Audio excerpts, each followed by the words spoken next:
बाबा तुलसी भी कहते हैं कि नहीं को असुर, नहीं को असुर जन्मा जग माही, प्रभुता पाई जाहि मद नाही।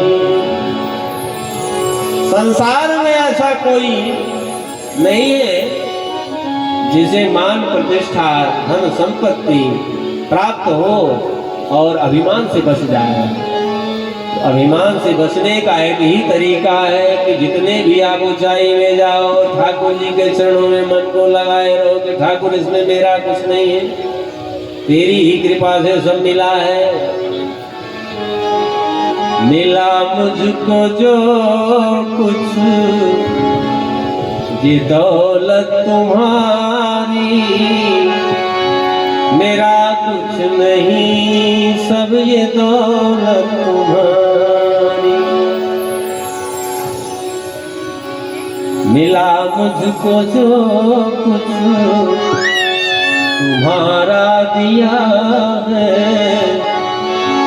मेरा कुछ नहीं सब तुम्हारा दिया है। मुझे तुमने दाता बहुत कुछ दिया है, तेरा शुक्रिया है, तेरा शुक्रिया। सुंदर शरीर, सुंदर स्वास्थ्य, सुंदर स्वरूप, सुंदर ज्ञान, सुंदर नौकरी व्यापार, सुंदर परिवार, पत्नी बच्चे, समाज में प्रतिष्ठा जो भी है, मेरा कुछ नहीं सब तुम्हारा दिया है। मिला मुझको तुमसे ये दौलत तुम्हारी, मेरा कुछ नहीं सब दौलत तुम्हारी। और ठाकुर जिस दिन चाह लेगा तो लाख से खाक होते देर नहीं लगती, सारा पद प्रतिष्ठा 2 मिनट में समा। इसलिए सहज बने रहो कि जब तक ठाकुर की कृपा है तभी तक पद है। नहीं पता नहीं कब ठाकुर एक स्क्रू ढीला किए कि फिर सारा का धरा रह जाता है। तो बाबा तुलसी कहते हैं कि नहीं को जन्मा जग माही, प्रभुता पाई जाहि मद नाही। ऐसा कोई नहीं। तो दक्ष को अभिमान हो गया। एक बार स्वागत समारोह चल रहा था, भोले बाबा को अध्यक्ष पद नियुक्त किया गया। सभी संत महापुरुष वहां पर पधारे। दक्ष का नियम था कि जब भीड़ हो जाए खचाखच, और जब दक्ष पहुंचे सभा में तो सब उठकर प्रणाम करें, दंडवत करें, स्वागत करें, तो दक्ष बड़े प्रसन्न होते। जैसे आप देखिए कि जब कोई नेता मंत्री आते हैं ना, तो विधायक से लेकर के पार्षद, सरपंच, पंच तक को पत्र आता है कि 50 पब्लिक तू लेके आएगा, 100 तुम लेके आओगे, 1000 तुम लेके आओगे, ग्राउंड भरा होना चाहिए, नहीं तो तुम्हारी खैर नहीं। फिर देखिए कितना मेहनत करते हैं लोग, पैसा दे करके, गाड़ी भेज करके, बुकिंग करके सब लाते हैं। बोले करना क्या है? बोले जब मंत्री जी आए तो ताली बजाना, यही करना। देखो फिर कैसी भीड़ होती, श्रद्धा से नहीं आते। आप देखिए ठाकुर जी का दरबार है, कितने लोग आए हैं, क्योंकि जिसकी इच्छा हो आए ना आए। कोई फीस नहीं दी गई है, कोई किराया भाड़ा आपको नहीं भेजा जा रहा, कोई हाथ नहीं जोड़ा जा रहा है। तो भला विचार कीजिए कि सम्मान मांगने से नहीं मिलता, सम्मान कि अगर आप पात्र हो तो सम्मान आपको अपने आप में मिलता। तो दक्ष का नियम था, आए सभा में और जब भीड़ हो और सब हाथ हिलाए, बड़ा प्रसन्न होते, सबने उठकर प्रणाम किए। लेकिन भोले बाबा की तो लगी थी समाधि, भगवान नारायण के ध्यान में बैठे थे। दक्ष का मुंह भूल गया, ये मेरा दामाद है, ये निर्लज्ज है, अशिष्ट है। और खड़े होकर के लगे भाषण देने, श्रूयतां ब्रह्मर्षयो में सहदेवा साम्यः साधूनां ब्रुवते वृत्तं नाज्ञानात् कृतमत्सरा। ऐ सभासदों, आप सब सुनो मेरी बात को। ये मेरा दामाद है तो क्या हुआ, ये शंकर, ये निर्लज्ज है, अशिष्ट है। और सुनो, जिस किसी सभ्य समाज में एक भी असभ्य व्यक्ति पहुंच जाए तो उस सभ्य समाज का स्वरूप बिगड़ जाता है। सब लगे देखने, बाप रे बाप, यहाँ सभ्य कौन आ गया। तो बोले क्या देख रहे हो, ये जो शंकर बैठा है ये निर्लज्ज है। एक ने कहा था निर्लज्ज है तो फिर अपनी बेटी का विवाह क्यों कर दिए भैया। तब तक कह रहे हैं मेरी इच्छा नहीं थी इससे विवाह करने के लिए, क्योंकि मेरे बेटी के योग्य ये था ही नहीं जीवन में कभी। बोले गृहीत्वा मृगसावाक्षा पाणिं मरकटलोचना। अरे कहाँ मेरी बेटी मृगनयनी, मृग के समान नयन वाली मेरी बेटी सती। पाणिं मरकटलोचना, कहाँ ये बंदर का मुख वाला, ये तो मैंने अपने पिताजी के दबाव में विवाह कर दिया। लेकिन ये निर्लज्ज है, इसके अंदर ये उठकर मुझे प्रणाम नहीं किया। और यही करते करते जब ज्यादा बात बढ़ने लग गई तो वहां पर बैठे थे नंदी, उनसे सहा न गया और वो खड़े हुए तमक कर है जब से सुन रहा हूँ। बोले बाबा, बोले बैठो बैठो। बोले वो गाली बक रहा, मैं बैठा रहूं। बोले सुनो भैया, हर दामाद को ससुराल में गाली सुननी ही पड़ती है। फर्क इतना है कि सब शादी के समय सुनते हैं और हम शादी के बाद सुने। अरे बोले भैया, तो हम क्या जाने ससुराल की बात, भैया आप सुनो गाली। बोले बाबा ने दबा दिया, क्योंकि जो कलह को बढ़ाता है वो वैष्णव नहीं हो सकता, वो भगवान का पुजारी नहीं हो सकता। कलह को सदैव दबाना चाहिए। अंत में करते करते बात यहाँ तक पहुंची कि दक्ष ने श्राप दे डाला, आज से इस शिव को किसी भी यज्ञ में किसी भी देवताओं के साथ यज्ञ भाग नहीं दिया जाएगा। जब बात बढ़ी तब नंदी तमक कर खड़े हुए, बोले ऐ दक्ष, जिस मुख से तुमने शिव जी की निंदा करे हो तो तुम्हारा सिर टूट जाएगा और तुम्हारे धड़ पे बकरे का सिर लगाया जाएगा, तुम्हें कभी ब्रह्म ज्ञान प्राप्त नहीं होगा। ऐसा भयंकर श्राप नंदी जी डाले। इतने में भगवान बोले कि अब ठीक नहीं, झगड़ा बढ़ रहा है। सीधे नंदी में सवार हुए, पहुंचे कैलाश पर। कहते हैं कि ससुर जी ने दामाद जी का अपमान किया, घोर अपमान किया समाज में। पर भोले बाबा हमारे इतने भोले भाले, इतने सहज हैं, सरल हैं कि सती जी से कभी भी कोई प्रसंग नहीं छेड़ा। आज का दामाद होता तो फिर देवी जी की खैर नहीं, न मैं जाऊंगा न तू जाएगा।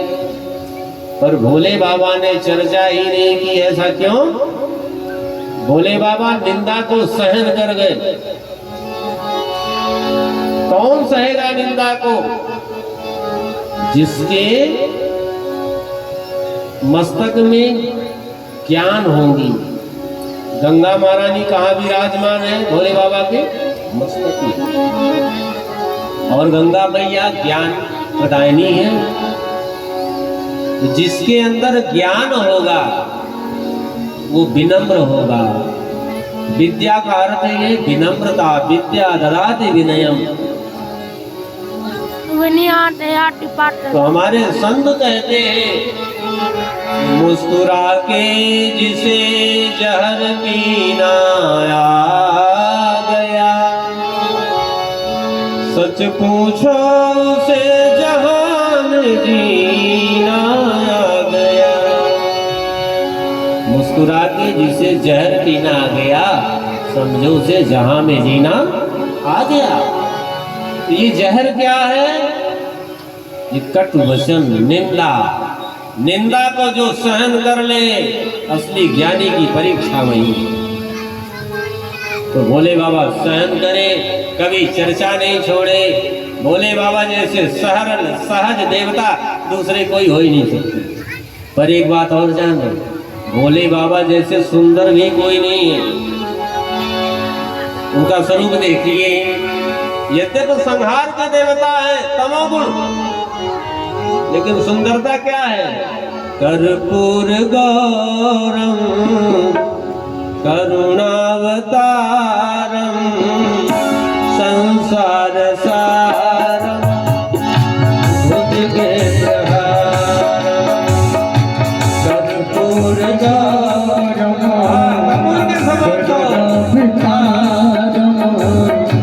संसार सारम भुजगेन्द्रहारम सदा बसंतम हृदयारविंदे, सदा बसंतो हृदयारविंदे। भवं भवानी सहितं नमामि, भवं भवानी सहितं नमामि। कपूर के समान गौर वर्ण भोले बाबा का। संसार सारम भुजगेन्द्रहारम। सर्पों की मंडली, सर्प बिच्छुओं की टोली एक बार भोले बाबा के पास पहुंची, चारों तरफ से घेर ली। सर्प बोला, महाराज मैं कहाँ जाऊं?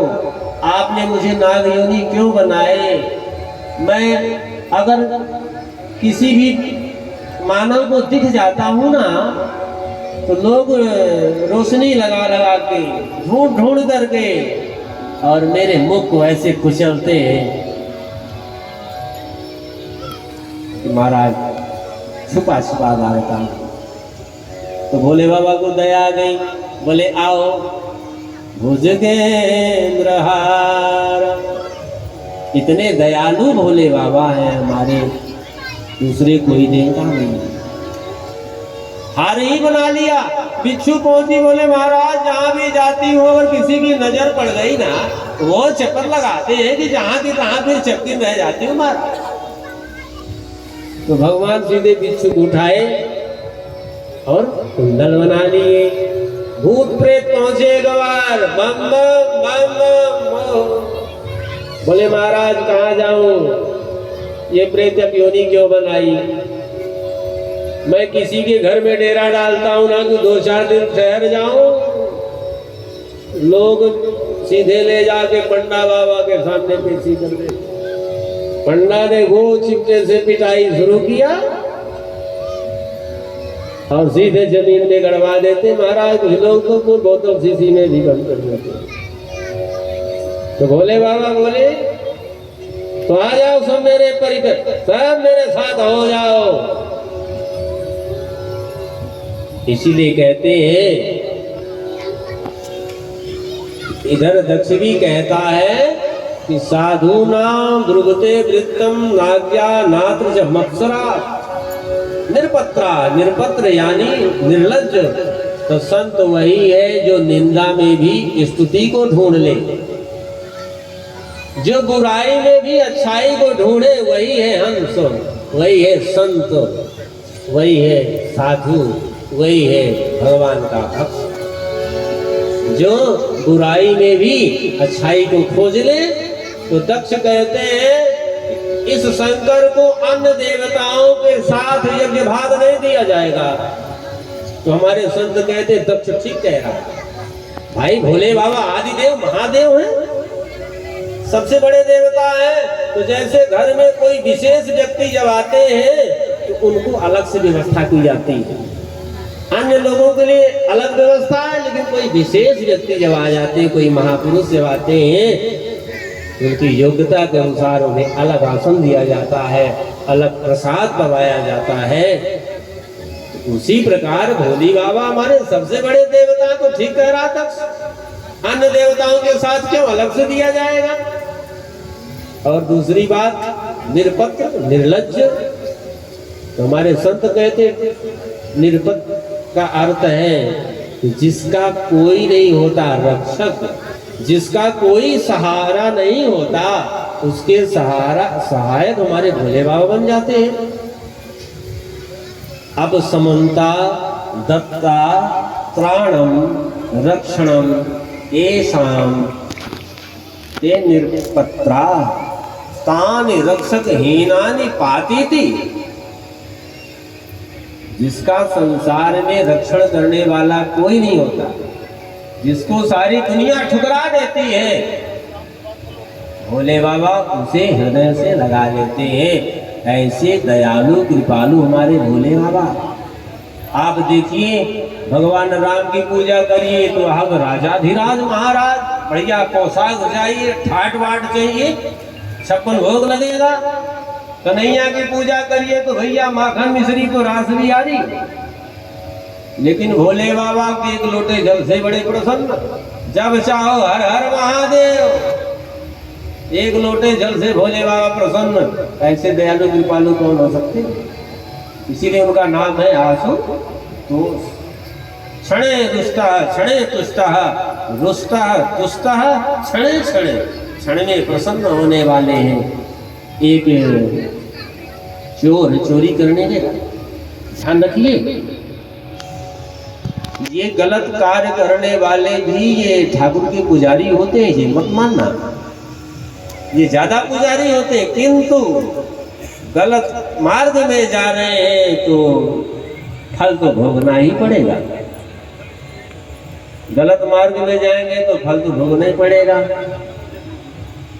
भगवान कहते हैं कि तू मेरी पूजा करता, आराधना करता है, जो इच्छा करता है मैं तुझे पूर्ण कराता हूं। लेकिन बंदे एक बात ये भी जान ले कि इसका परिणाम गलत ही होगा और एक दिन तुझे फल भुगतना पड़ेगा।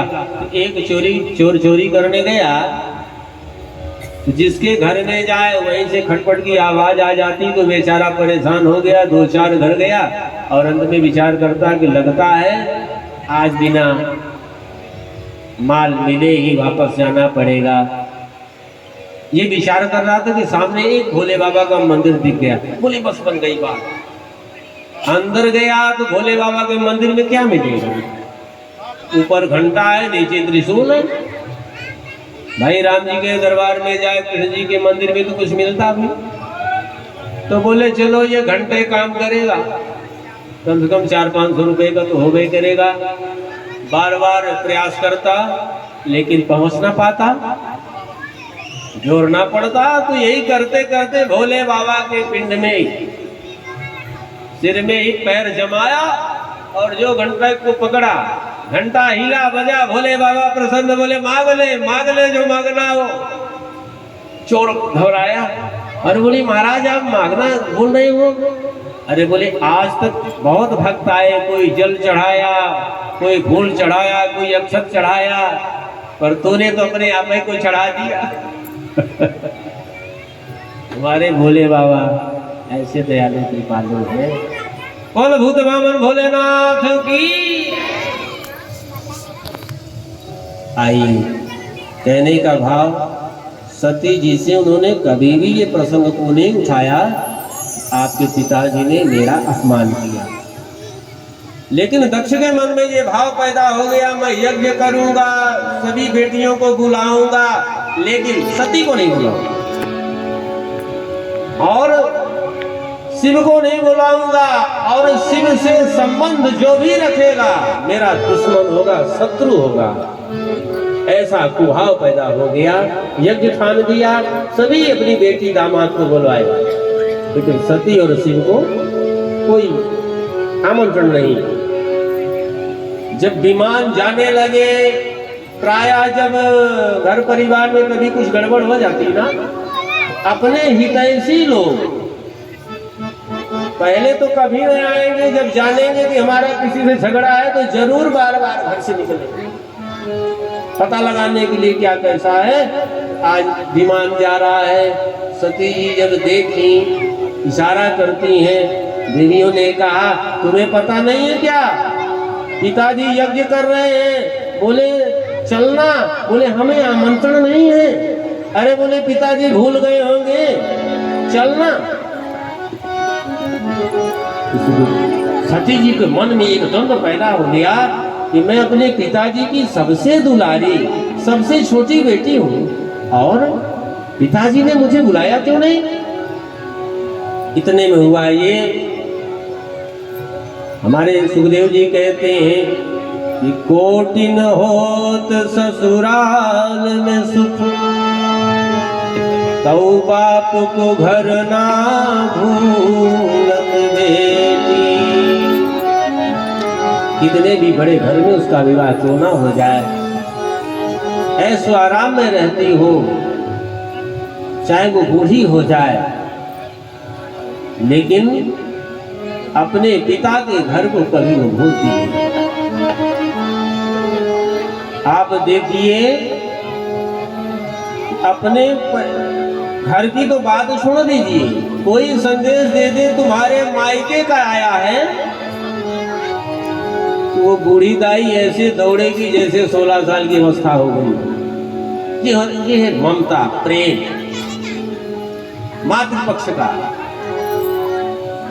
तो कोटिन होत ससुराल में सुख, तो बाप को घर ना भूलत बेटी। सती जी के आंख में अश्रु बह पड़े और अपने पिता के घर जाने के लिए अधीर हो गई, दौड़ी दौड़ी आई और भोले बाबा के चरण को दबाने लग गई। भोले बाबा समझ गए, जब कोई घर में ज्यादा हाव भाव दिखाने लग जाए तो समझ जाओ कुछ चाह रहा है, कोई न कोई बात। बोले देवी आज बड़ी प्रसन्न हो, बात क्या।